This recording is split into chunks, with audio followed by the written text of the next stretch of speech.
Shalom Abracha, que le bon Dieu vous protège dans la santé et la joie, Keneratson. Je me suis posé une question. Lorsque mon cher Rabbeinu était dans le ciel, il a étudié la Torah avec Akadosh Baruch Hu pendant 40 jours et 40 nuits. Il a dit aux Juifs, dans 40 jours, après 40 jours, 40 nuits, je descends. Mon cher Rabbeinu, il n'est pas descendu. Exactement, selon le compte à lui, il avait encore 6 heures de plus dans le ciel. Mais les Juifs, ils se sont trompés de 6 heures. Ils ont vu qu'il n'est pas descendu. Ils vont aller chez Aaron. Ils vont dire à Aaron, fais-nous un Dieu. Parce que ça fait 40 jours que mon cher Rabbeinu n'est pas là. Il nous a dit qu'il va retourner dans 40 jours. Il n'est pas venu. Nous, on ne peut pas rester sans Dieu. Quelqu'un qui représente Dieu. Comme Moshe qui représente Dieu. J'ai pas compris. Ces gens-là, ils sont fous. Faire un Dieu, construire un Dieu, je comprends pas. Est-ce que moi, David Pinto, moi je suis un croyant. C'est Dieu qui m'a fait. C'est moi qui va faire Dieu. Ils ont dit à Aaron, fais-nous un Dieu qui va aller devant nous, qui va nous guider. Et qu'est-ce qu'il leur a fait? Un veau d'or. Attends, un veau d'or, c'est un Dieu? De l'or? Mais c'est de l'or qu'on trouve dans la rue, dans les montagnes. Maaseyadeno. C'est ça le Dieu? Mais c'est quoi un Dieu? Un Dieu, c'est celui qui fabrique, c'est celui qui crée.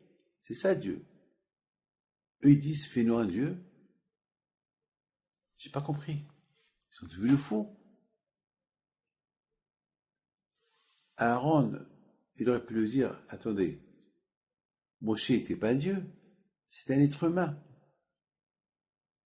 Et lui, il était entre Dieu et vous. Il parle avec Dieu, et Dieu lui dit, comment vous dire?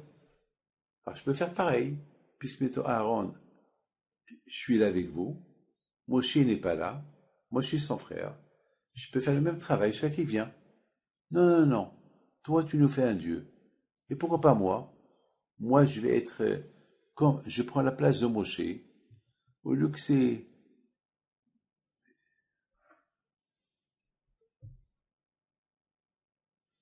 Tant que Moshe vient, parce que je sais que Moshe va venir. Mais je ne peux pas vous créer un Dieu.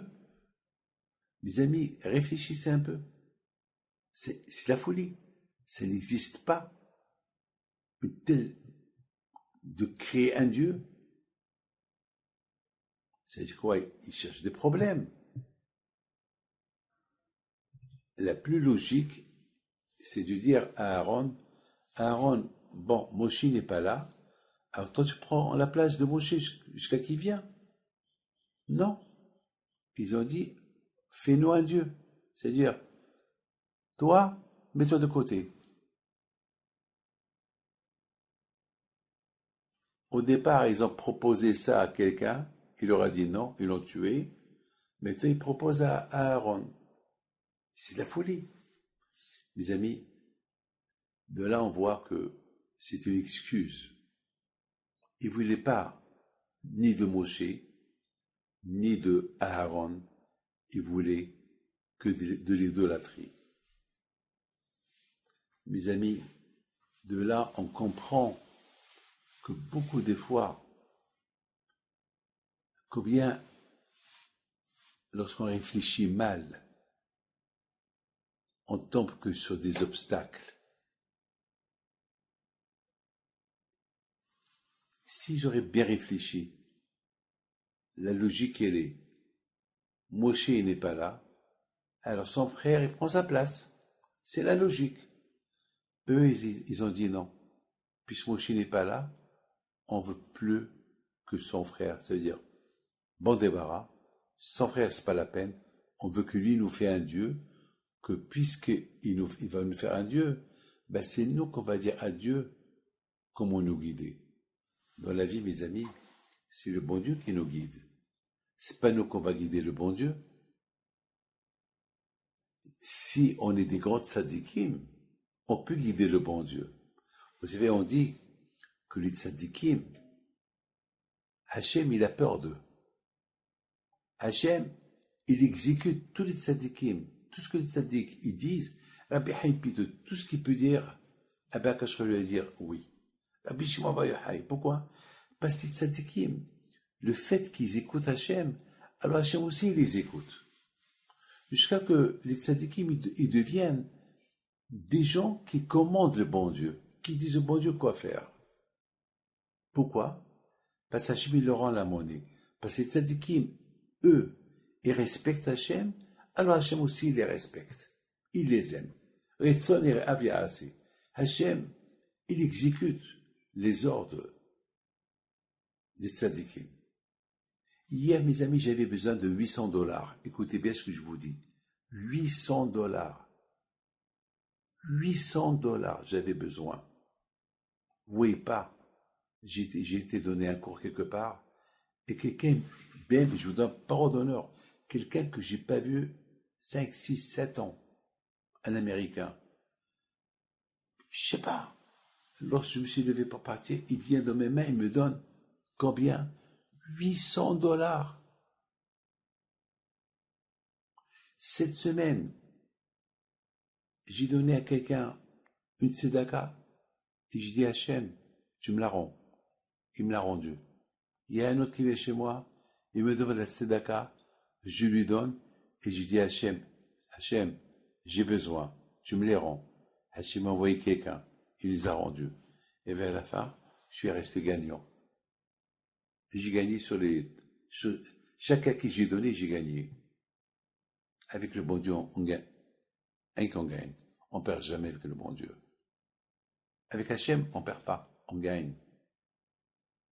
Mes amis, je ne comprends pas les Juifs. Je ne les comprends pas.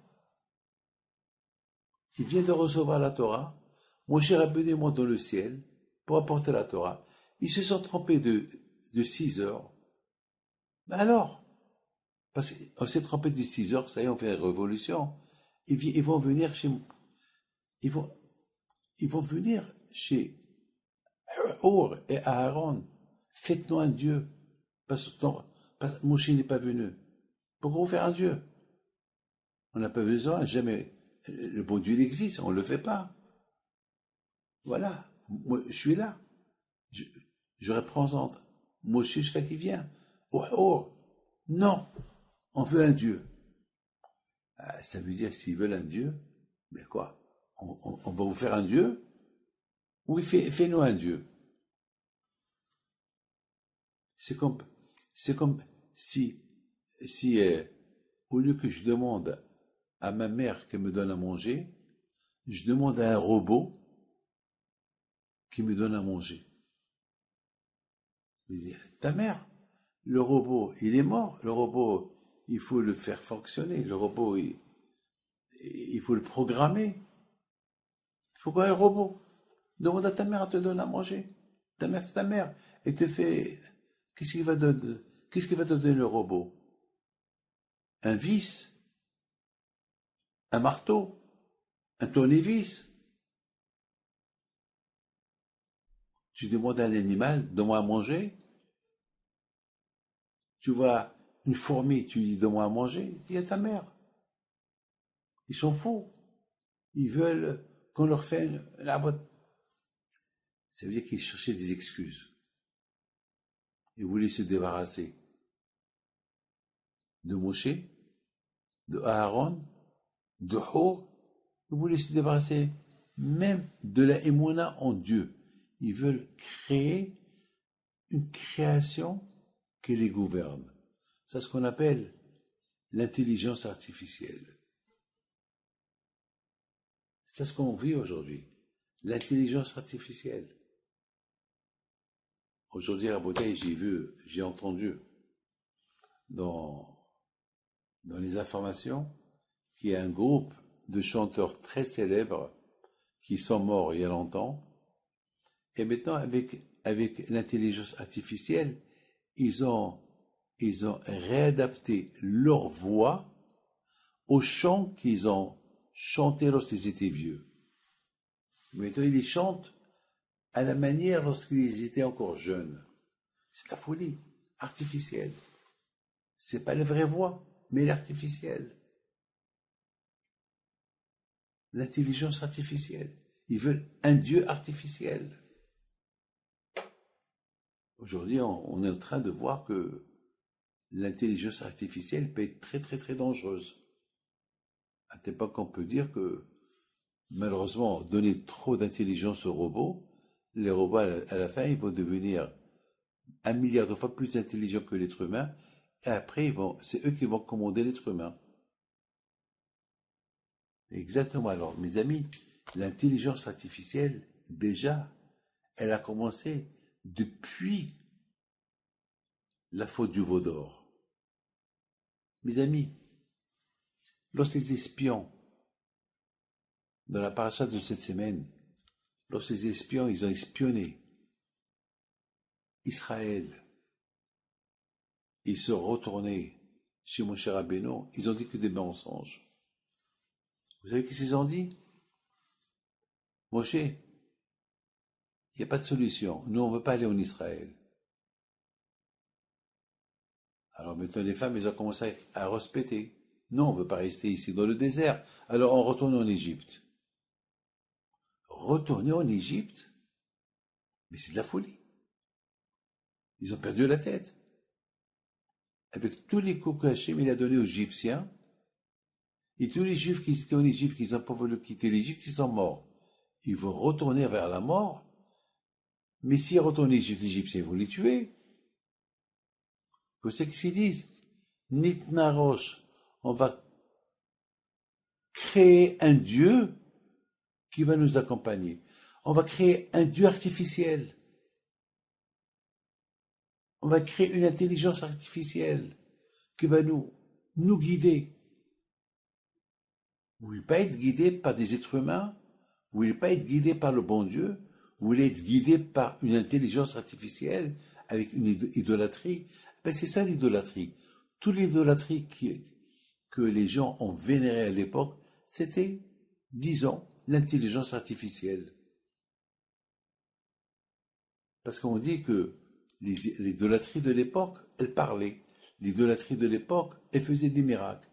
L'intelligence artificielle de l'époque, aujourd'hui, la nouvelle génération, il y a une autre sorte d'intelligence artificielle qui peut être très très dangereuse. Et c'était quoi la fin? Ben, ils ont été punis. Maintenant, je voudrais, mes amis, vous poser une petite question.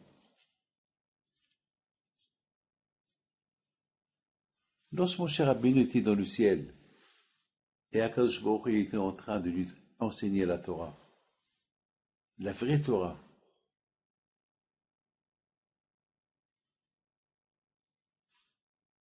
au moment que les Juifs ils ont commencé à faire le veau d'or, pourquoi Hachem n'a pas dit à Moshe Rabbeinu, Moshe, on arrête d'étudier, parce que les Juifs ils sont en train de faire un veau d'or. Ils sont en train de créer une idolâtrie artificielle, un Dieu artificiel, un veau artificiel pour les guider. Pourquoi Hachem n'a pas dit à Moshe Rabbeinu, on arrête?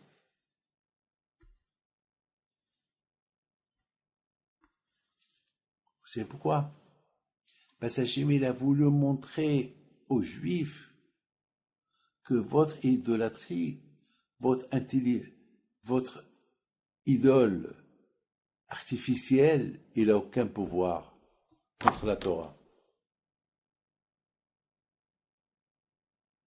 C'est pour ça que Moshe Rabbeinu, mais il n'a pas été perturbé. Hachem il a continué à étudier la Torah avec Moshe Rabbeinu jusqu'à la fin. Il dit Moshe, les Juifs ils ont fait un veau d'or. Waouh, pourquoi tu ne me l'as pas dit? C'est pas grave, je t'ai pas dit. À quoi bon de te le dire? Va leur prouver que leur Dieu artificiel, leur intelligence artificielle, elle est nulle. Et Moshe Rabbeinu, il est descendu avec les tables de la loi. Et donc, s'ils l'ont vu, ils ont eu peur. Il leur a dit, vous ne les méritez pas. Il les casse. Il prend l'idolâtrie artificielle, il la casse. C'est ça votre Dieu. C'est la folie. Ils ont eu peur de lui. Mes amis, ils n'ont pas eu peur de Aaron. Ils n'ont pas eu peur de Our. Ils n'ont pas eu peur de personne. Ils ont eu peur de Moshe Rabbeinu. Parce que c'était le Emet. Parce que Moshe Rabbeinu, c'était le vrai. Ils ont vu la vérité. Devant la vérité, l'intelligence elle est artificielle. Elle est nulle. Il faut faire attention. Elle est dangereuse. Très dangereuse. Dans tous les journaux, dans tous les médias, ils le disent. Ils disent qu'il faut faire attention. Mais c'est tellement avancé. Dieu seul sait. Qu'est-ce qui peut se passer? Mais il y a la Torah. Avec la Torah, qui est émet. La Torah, c'est pas une intelligence artificielle. La Torah, elle s'appelle Torah émet. La Torah, la vérité.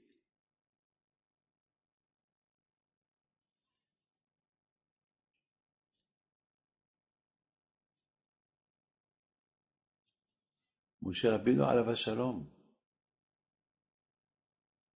Il était en train d'étudier la Torah avec Akadosh Baruch Hu, pendant que les Juifs en bas, ils faisaient l'idolâtrie. Au lieu qu'Hachem, il les punit sur place, Hachem, il les a pas punis. Parce que le zéro de la Torah que Moshe Rabbeinu était en train d'étudier, il les a protégés. Comme qui dit Rabbi Israël Salanter. Un homme, il peut étudier la Torah à Berlin, il sauve un juif qui est en train de mourir à Paris. La Torah, elle protège.